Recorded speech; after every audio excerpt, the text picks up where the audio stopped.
Greetings. I have no idea what day it is that you'll be watching this video, which is irrelevant because I have no idea when you'll be watching any of our videos. Because of course, the whole notion of YouTube is that you can watch those videos anytime that you want. So I'm not going to announce the day that it is today. I'm going to leave that to you as a mystery, and you can guess what day it is that I'm recording this video. It's important that I say that, of course, because we will not be presenting videos to you every day as we have been over the past couple of months. During the summer, we will be offering videos once per week. So unless, of course, you send us bribes, in which case I might make more videos. That was a joke, sort of. So today, reflecting, it's been a while since I've posted a video. Last month, we shut the whole world down because of a virus. And we're still kind of shut down because of a virus, more or less. And today, and this week, America is essentially burning. 2020 is a great year. So let's talk about rabbits. Why is Father Reed talking about rabbits? Good question. I read a book recently. The title of that book is Watership Down.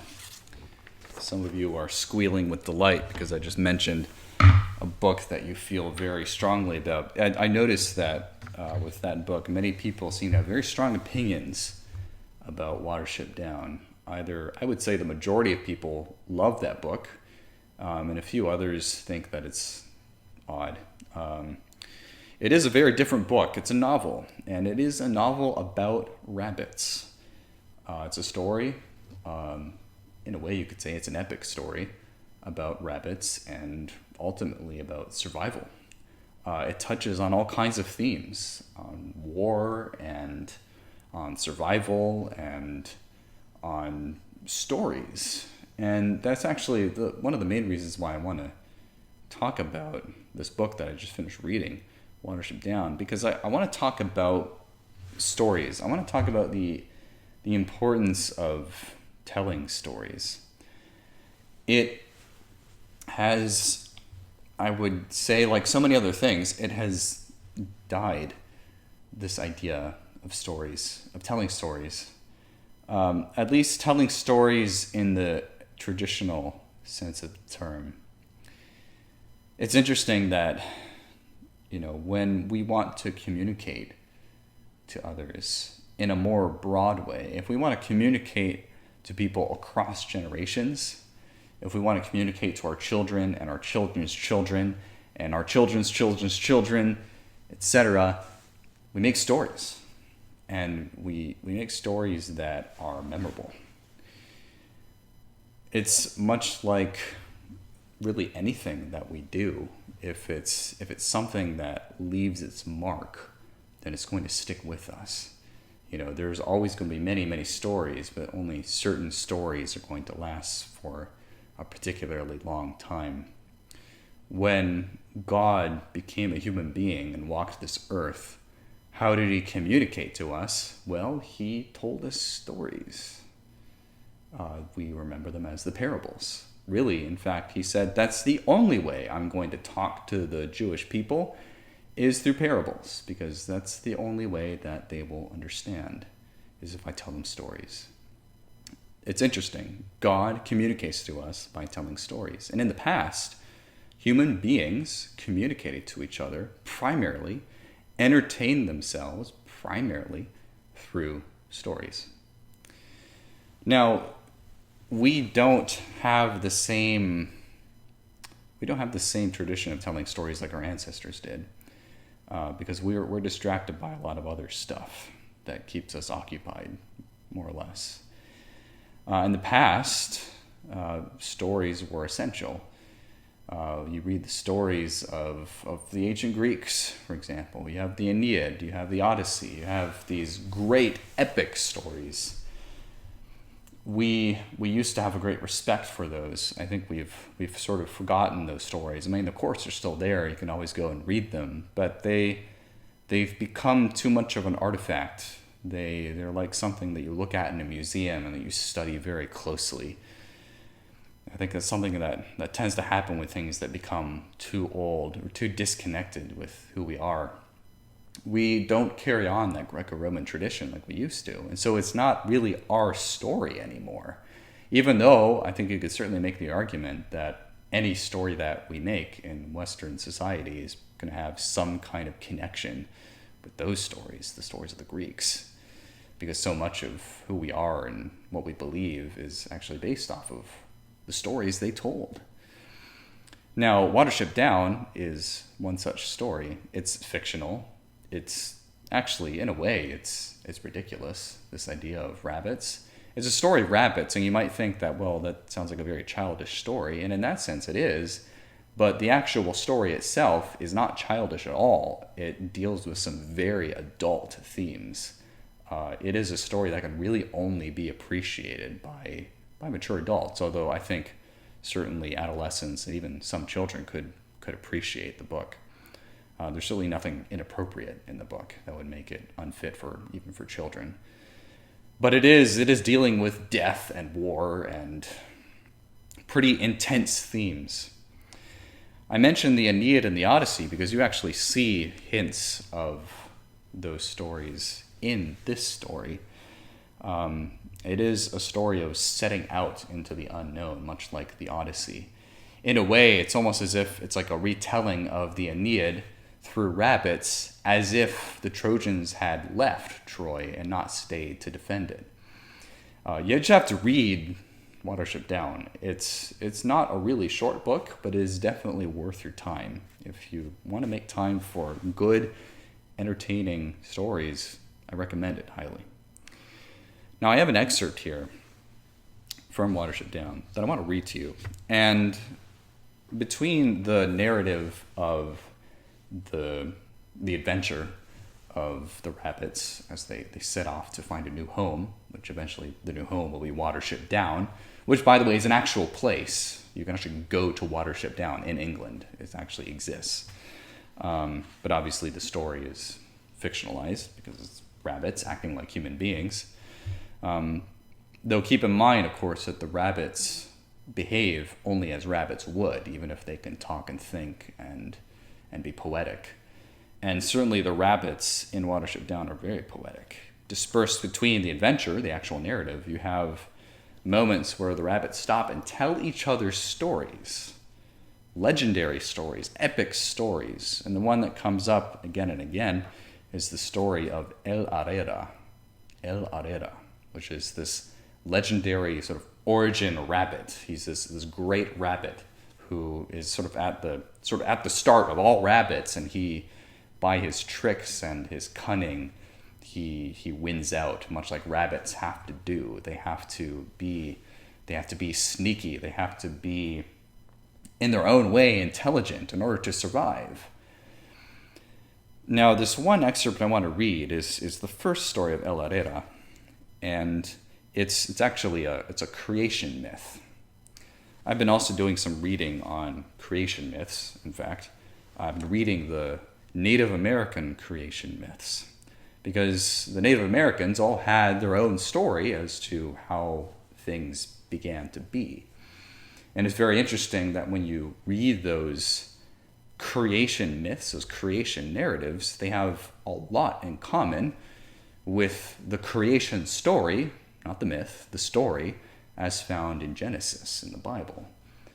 That's, of course, because we all came from the same ancestors, and that story was passed on from generation to generation, of course, changing and being adapted to the various peoples as they spread farther and farther from their origin. And so they added their own elements to it, and it sort of departed from the true story of creation. But a lot of the essence was still there. And the author, I think he definitely, and I would even say he has the Native American creation myths, creation stories in mind when he tells the rabbits creation story. So it is humorous, but it also very much reflects the way human beings tell their own creation stories. It's very interesting, and I just want to read it to you. It does require a little bit of explanation, though. Frith Frith is the name of essentially God for the rabbits. They seem to identify the sun with Frith, who is the Lord of all things. I've already introduced you El Herrera, who is this sort of first among the rabbits, the great rabbit upon which all the stories are based. And it's telling the story of how rabbits came to be rabbits, which, once again, very similar to Native American and other, I'm sure many other cultures, stories explaining how, for example, this particular tribe in America came to be as they are, why they live where they live, if they live in the desert, they live in the mountains, or they live by the sea. There's always going to be elements in their creation myth and their creation story that explain that. Why are they the way that they are? One thing I notice especially is, as you'll see in this story, it says how all the animals were the same in the very beginning, and then something happened, and then all the animals were differentiated. You see that again and again in Native American, and probably in other creation myths, this idea that all creatures were the same, and then something happened, and then they changed. I think we might see in that a hint of a remnant of original sin, actually. So, I'm going to read this to you. I could have picked I think you could, if you're familiar with Watership Down, you'd probably want to argue, well, Father, they're better stories of El Herrera than that one. I read it because I've been reading about creation stories of Native Americans, so it was interesting to me. And also, it's the shortest one, so it's not going to take too much time. So I'm just going to read it to you, and then we'll talk about it. Long ago, Frith made the world. He made all the stars, too, and the world is one of the stars. He made them by scattering his droppings over the sky, and this is why the grass and the trees grow so thick on the world. Frith makes the brooks flow. They follow him as he goes through the sky, and when he leaves the sky, they look for him all night. Frith made all the animals and birds, but when he first made them, they were all the same. The sparrow and the kestrel were friends, and they both ate seeds and flies. And the fox and the rabbit were friends, and they both ate grass. And there was plenty of grass and plenty of flies, because the world was new, and Frith shone down bright and warm all day. Now Herrera was among the animals in those days, and he had many wives. He had so many wives that there was no counting them, and the wives had so many young that even Frith could not count them. And they ate the grass, and the dandelions, and the lettuces, and the clover, and El Herrera was the father of them all. And after a time, the grass began to grow thin, and the rabbits wandered everywhere, multiplying and eating as they went. Then Frith said to El Herrera, "Prince Rabbit, if you cannot control your people, I shall find ways to control them, so mark what I say." But El Herrera would not listen, and he said to Frith, "My people are the strongest in the world, for they breed faster and eat more than any of the other people. And this shows how much they love Lord Frith. For all the animals, they are the most responsive to his warmth and brightness. You must realize, my lord, how important they are, and not hinder them in their beautiful lives." Frith could have killed Herrera at once, but he had a mind to keep him in the world, because he needed him to sport and jest and play tricks. So he determined to get the better of him, not by means of his own great power, but by means of a trick. He gave out that he would hold a great meeting, and that at that meeting he would give a present to every animal and bird to make each one different from the rest. And all the creatures set out to go to the meeting place, but they all arrived at different times, because Frith made sure that it would happen so. And when the blackbird came, he gave him his beautiful song. And when the cow came, he gave her sharp horns and the strength to be afraid of no other creature. And so when their turn came the fox and the stoat and the weasel, and to each of them Frith gave the cunning and the fierceness and the desire to hunt and slay and eat the children of El Arera. And so they went away from Frith, full of nothing but hunger to kill the rabbits. Now all this time El Arera was dancing and mating and boasting that he was going to Frith's meeting to receive a great gift. And at last he set out for the meeting place. But as he was going there, he stopped to rest on a soft, sandy hillside. And while he was resting, over the hill came flying the dark Swift, screaming as he went, "News! News! News!" For you know, this is what he has said ever since that day. So El Arera called up to him and said, "What news?" "Why," said the Swift, "I would not be you, El Arera, for Frith has given the fox and the weasel cunning hearts and sharp teeth. And to the cat he has given silent feet and eyes that can see in the dark. And they are gone away from Frith's place to kill and devour all that belongs to El Arera." And he dashed on over the hills. And at that moment El Arera heard the voice of Frith calling, "Where is El Arera? For all the others have taken their gifts and gone, and I have come to look for him." Then El Arera knew that Frith was too clever for him, and he was frightened.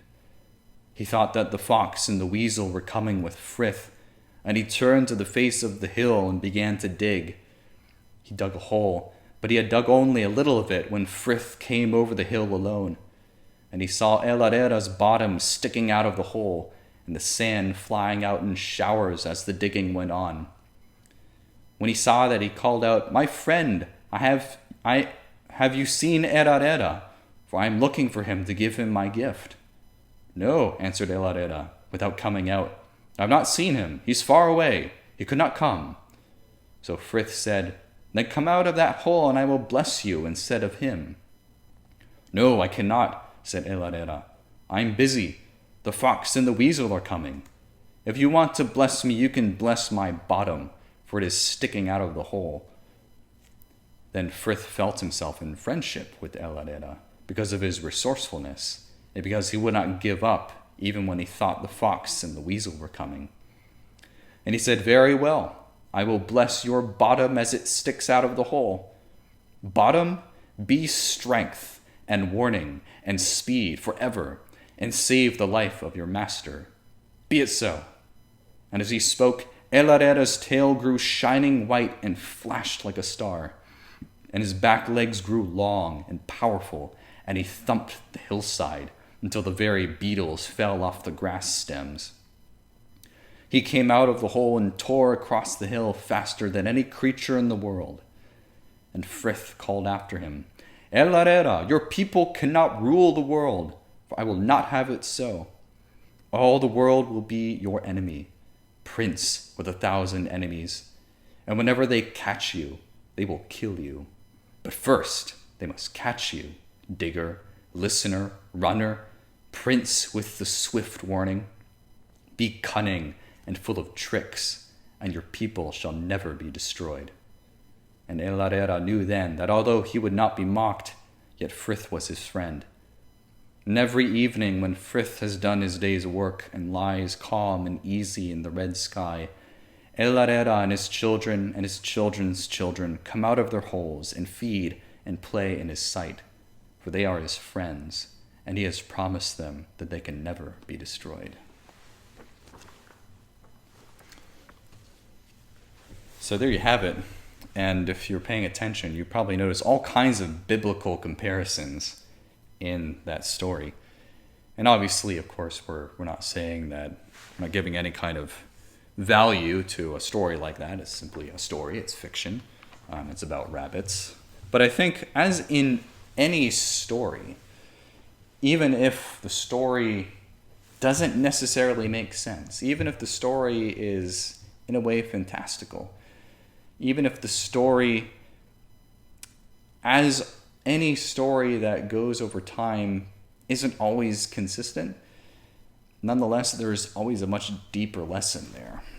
And I think that's one of the thing that gives great value to these old stories. And I think the author there, he expresses that very well. You see that in the stories of El Herrera. The other stories go more into the ideas of his tricks and his cunning. If you want to read a really interesting story about El Herrera, probably the most interesting is the story of the Black Rabbit, but I won't get into that. The Black Rabbit, of course, being symbolic of death. But I think there's a lot to be learned from stories. And even though we have lost this idea of telling stories, at least in the traditional sense, nonetheless, because we're human beings, we cannot help but tell stories. We all do that. In our own families, we all have our own stories. We all have our own narratives that we tell each other about how things came to be a certain way. Everyone does that, whether they realize it or not. So I encourage you to make stories, because I notice this, especially being the person who has to oversee the girls' school. I notice this especially in girls. The problem that we see today with young women, and I don't profess to be an expert on that at all. And this applies to young men just as it does to young women, but of course I have to focus on that one aspect because it's my job.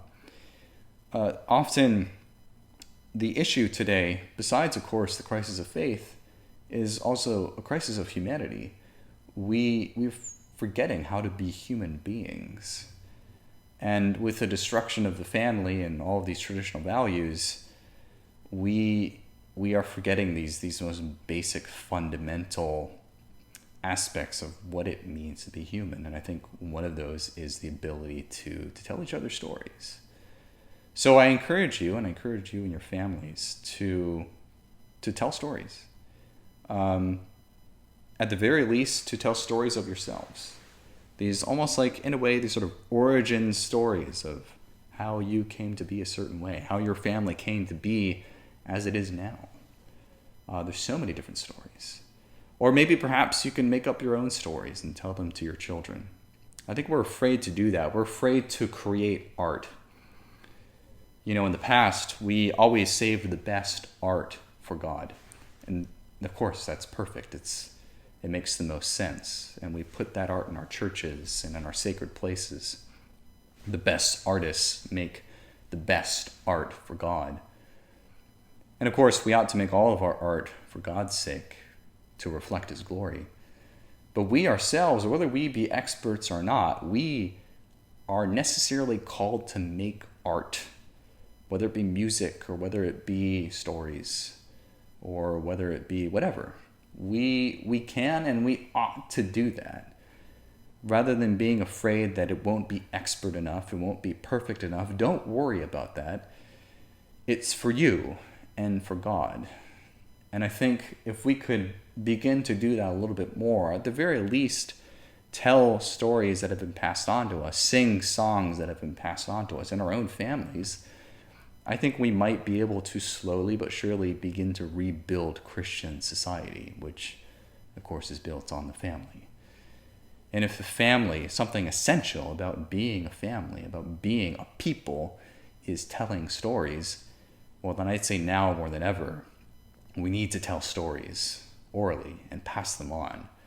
I think if we do that, we're beginning to rebuild what has been lost and dashed down by so many things that we see today. So I encourage you to read stories, to make art, to make music with your family. Tell the stories of yourself. Tell the stories of how your family came to be. And I think in that way we might be able to restore Christ in his honored place simply by doing something that is so natural to us, something which I hope we enjoy. So thank you for listening today.